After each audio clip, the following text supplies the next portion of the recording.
আসসালামু আলাইকুম। আমি মুবাশশিরা।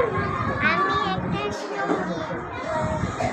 যে কোনো কাজ করো না ভাই, যেই কোনো কাজ করো, তা যেন হয় সবার চেয়ে সবচেয়ে সুন্দর।